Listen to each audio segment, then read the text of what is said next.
زندگی میں اکتاہٹ نہ آنے دیجیے۔ جو آدمی ایک ہی دھڑے پر چلے گا، یکسانیت سے رہے گا، وہ لازماً اکتا جائے گا۔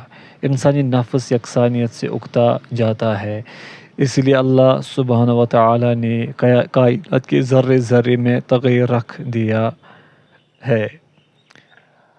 زمانے الگ ہیں، مکان میں تغیر ہے، معقولات، مشروبات اور مخلوقات میں اختلاف ہے، رات ہے، دن ہے، پہاڑ میں نشیب و فراز ہے، کالا گورا، گرم ٹھنڈا، گرمی سایہ، کھٹا میٹھا۔ اللہ نے اس اختلاف و تنوع کو اپنی نشانی قرار دیا ہے۔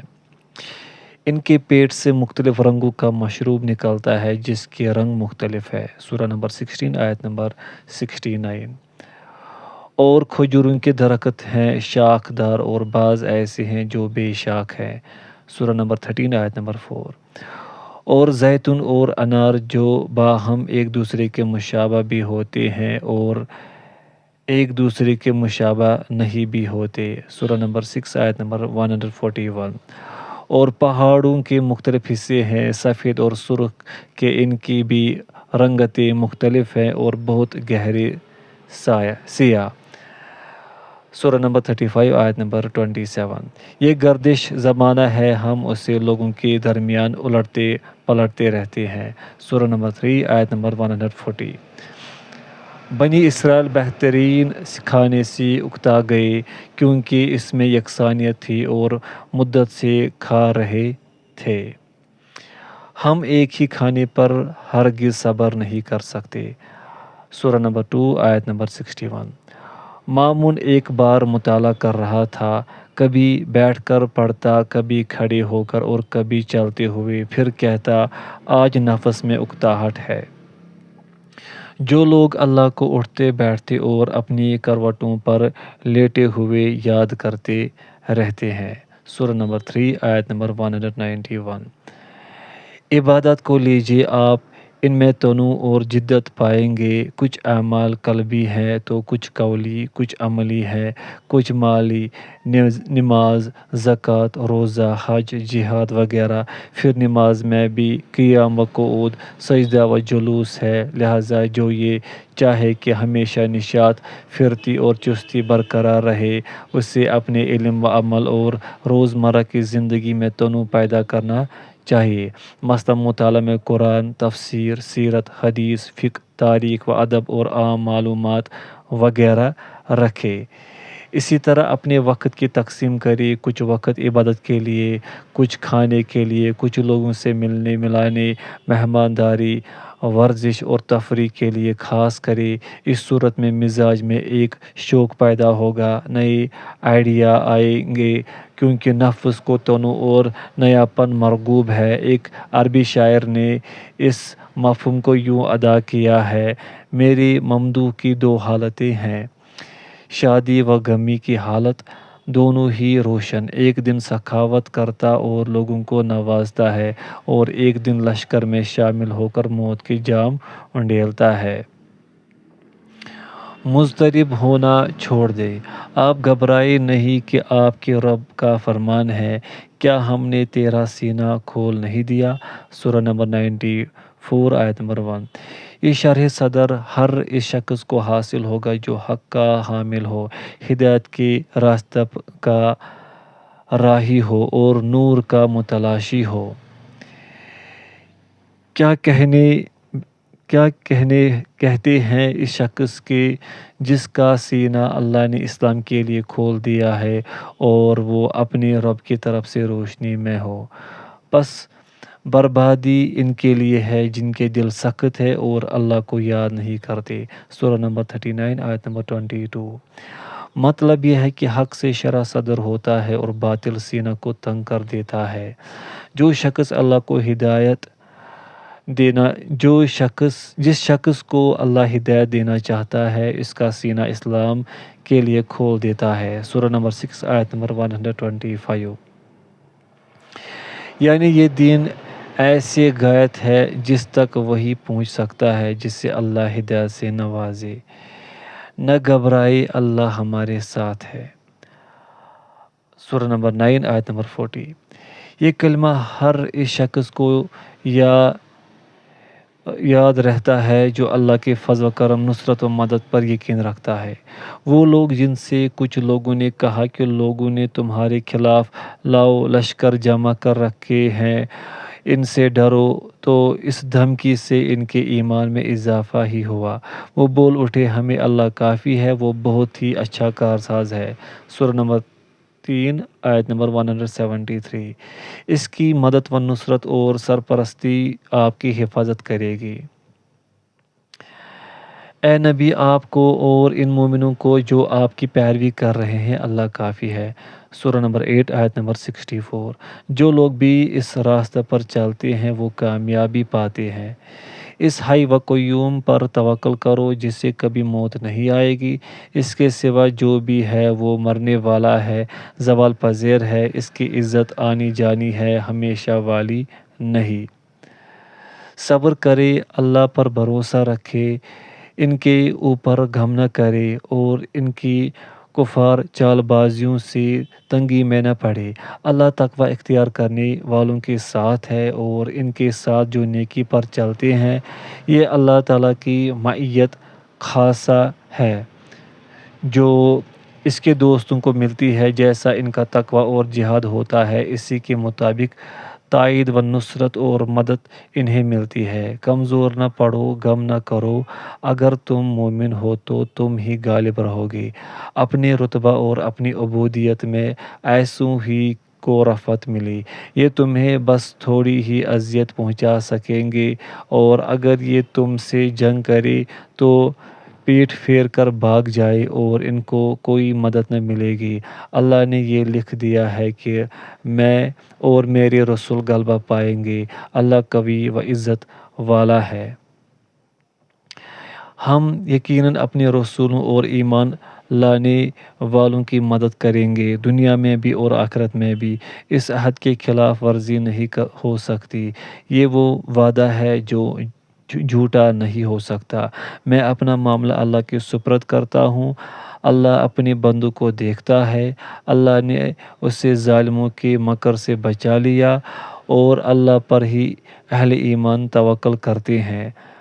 غم نہ کرنے کی ترکیب یہ ہے کہ آپ یہ سوچیں کہ ایک ہی دن تو رہنا ہے، پھر اس کے لیے کیسا غم، کیسا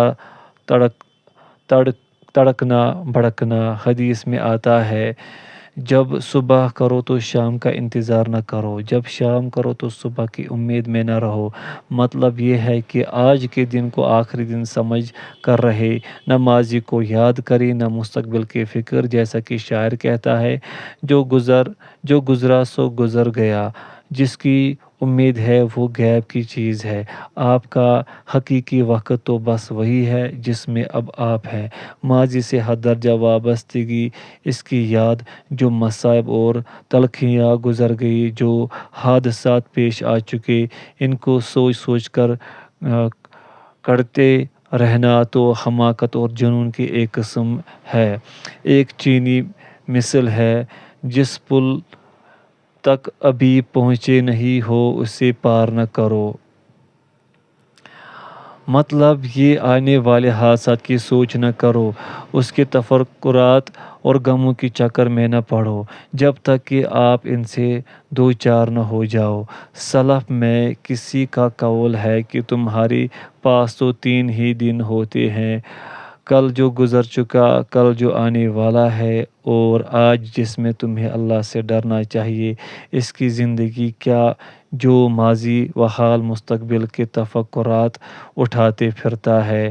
ماضی میں جینے والا خوش کیسے رہ سکتا ہے، اس کو تو بار بار اس کی یادیں ستاتی رہیں گی، اس کا یہ غم و فکر کوئی فائدہ نہ دے گا۔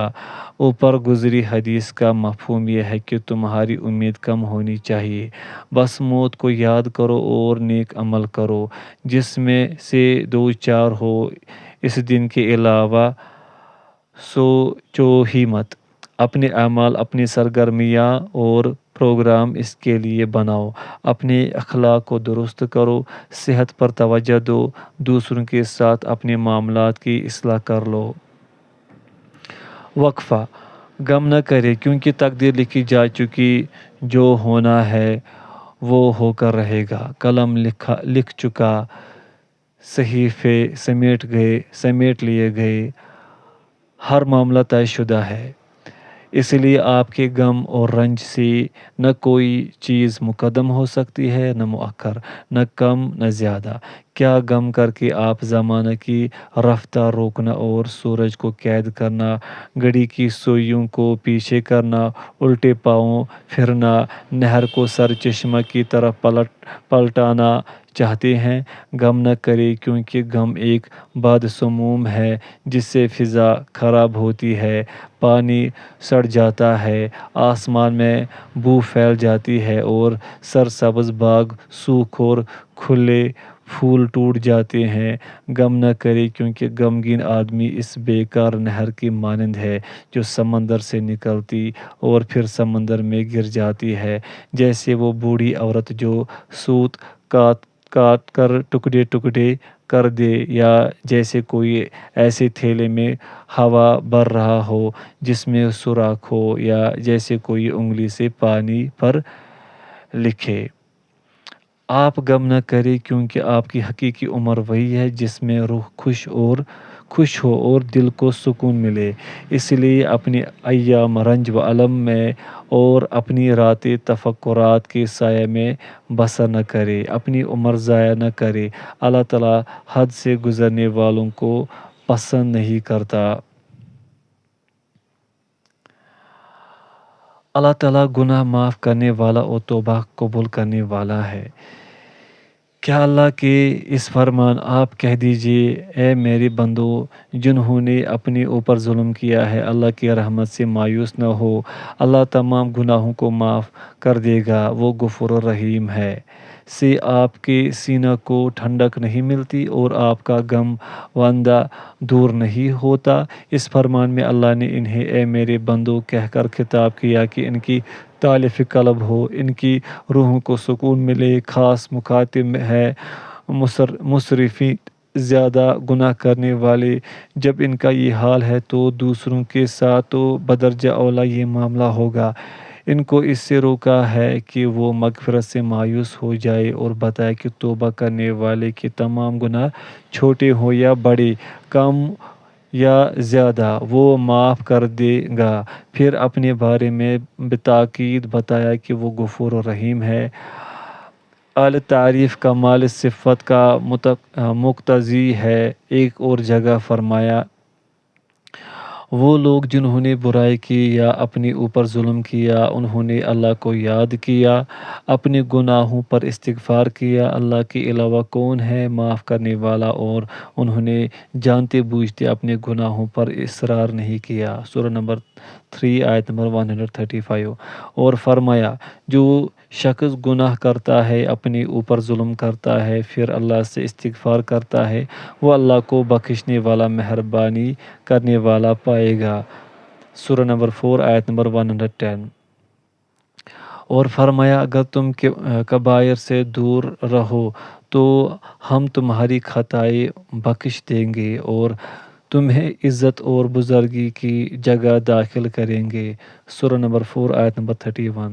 اور فرمایا، جنہوں نے گناہ کیے اور اپنے اوپر ظلم کیے، اگر تمہارے پاس آ جائے اور اللہ سے استغفار کرے، رسول بھی ان کے لیے مغفرت کی دعا کرے، تو وہ اللہ کو توبہ قبول کرنے والا اور مہربان پائیں گے۔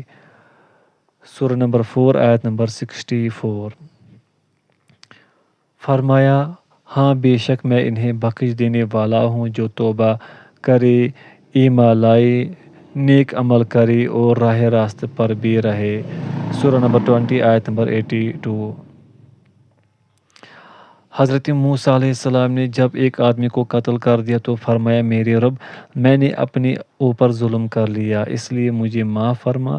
پس اللہ نے انہیں معاف کر دیا۔ حضرت داؤد علیہ السلام نے توبہ انابت کی۔ ان کے بارے میں کہا گیا، ہم نے ان کو معاف کر دیا، ان کے لیے ہمارے پاس قربت اور اچھا ٹھکانہ ہے۔ اللہ تعالیٰ کی رحمت و مغفرت کے کیا ٹھکانے ہیں۔ اس نے اپنی رحمت کے دروازے ان پر بھی بند نہیں کیے جو تثلیث کے قائل ہے۔ فرمایا ان لوگوں نے کفر کیا جنہوں نے کہا کہ اللہ تین کا تیسرا ہے، حالانکہ خدا تو بس ایک ہی ہے۔ اگر یہ اپنے کہنے سے باز نہیں آئیں گے تو ان میں سے کفر کرنے والوں کو دردناک عذاب ملے گا۔ یہ لوگ اللہ کی طرف متوجہ کیوں نہیں ہوتے، اس سے استغفار کیوں نہیں کرتے، اور اللہ غفور رحیم ہے۔ صحیح حدیث میں آتا ہے، حدیث قدسی ہے، ابن آدم تو مجھ سے دعا کرے اور میری طرف رجوع کرے تو میں تیرے گناہ معاف کر دوں، ان کی کوئی پرواہ نہ کرو۔ اے ابن آدم، اگر تمہارے گناہ آسمان تک بھی پہنچ جائے پھر تو مجھ سے استغفار کرے تو میں اس کی پرواہ کیے بغیر تجھے معاف کر دوں۔ ابن آدم، اگر تو زمین بھر گناہ کر کے میرے پاس آئے لیکن شرک نہ کرے تو میں زمین بھر گناہ کی مغفرت کر دوں۔ اسی طرح صحیح حدیث میں آیا ہے، فرمایا اللہ اپنا ہاتھ رات میں بڑھاتا ہے تاکہ دن کے گنہگار کو معاف کر دے، دن میں اپنا ہاتھ بڑھاتا ہے تاکہ رات کے گنہگار کو معاف کر دے، یہاں تک کہ سورج مغرب سے نکل کر آئے۔ حدیث قدسی ہے، اے میرے بندو، تم رات دن گناہ کرتے رہتے ہو، توبہ کرو میں سارے گناہ معاف کر دوں گا۔ صحیح حدیث میں آیا ہے، جس کے ہاتھ میں میری جان ہے، اگر تم گناہ نہ کرو تو اللہ تمہیں ختم کر کے دوسرے لوگ لے آئے گا جو گناہ کریں گے اور استغفار کریں گے تو اللہ تعالیٰ ان کو معاف کر دے گا۔ ایک اور صحیح حدیث میں ہے، قسم ہے اس ذات کی جس کے قبضے میں میری جان ہے، اگر تم گناہ نہ کرو تو گناہ سے زیادہ شدید گناہ تکبر میں مبتلا ہو جاؤ۔ ایک اور صحیح حدیث میں ہے، تم سب خطا کار ہو، خطا کاروں میں سب سے بہتر توبہ کرنے والے ہیں۔ ایک اور صحیح حدیث میں ہے کہ اللہ کسی بندہ کی توبہ سے اس سے زیادہ خوش ہوتا ہے کہ تم میں سے کوئی سفر میں ہو اور اس کی سواری کا جانور جس پر اس کے کھانے پینے کا سامان ہے صحرا میں گم ہو جائے، اسے ڈھونڈے پھر نا امید ہو کر سو جائے حتیٰ کہ بیدار ہو تو دیکھے کہ اس کا زاد سفر اس کے سر کے پاس ہے اور وہ شدت مسرت میں پکار اٹھے، اے اللہ تو میرا بندہ اور میں تیرا رب ہوں۔ ایک حدیث میں آیا ہے، ایک بندہ نے گناہ کیا اور کہا، بار الہ میرے گناہ معاف کر دے کہ تیرے علاوہ اور کوئی گناہ معاف نہیں کرتا، پھر گناہ کرے پھر ایسے ہی کہہ دے، پھر گناہ کرے پھر ایسے ہی کہے۔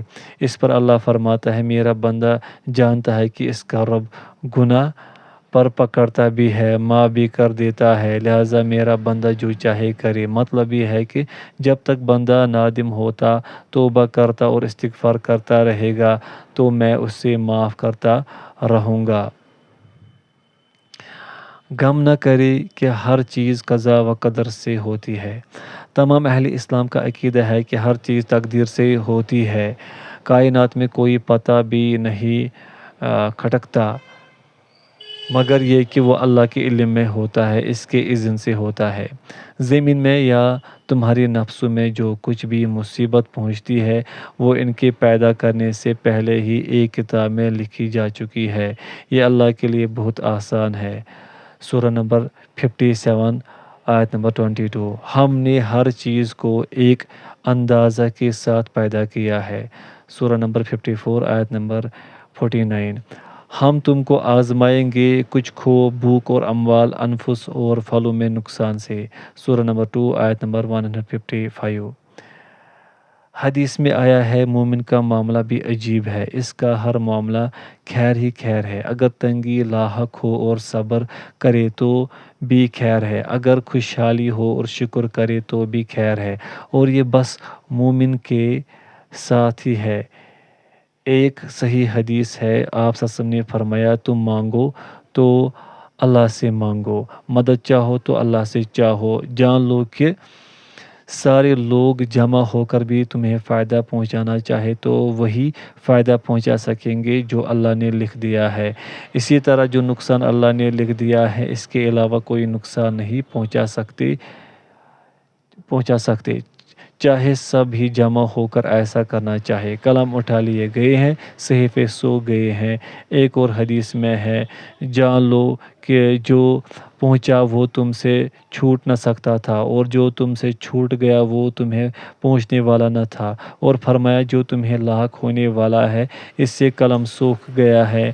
اے ابو ہریرہ، ایک اور صحیح حدیث ہے، جو تمہیں فائدہ دے اس کی خواہش کرو، عاجز ہو کر نہ بیٹھو، یہ نہ کہو کہ اگر میں نے ایسا اور ایسا کیا ہوتا تو یہ ہو گیا ہوتا، بلکہ یوں کہو کہ جو ہوا وہ اللہ نے تقدیر میں لکھ دیا تھا۔ صحیح حدیث میں ہے، اللہ بندے کے لیے وہی فیصلہ کرتا ہے جو اس کے لیے خیر ہوتا ہے۔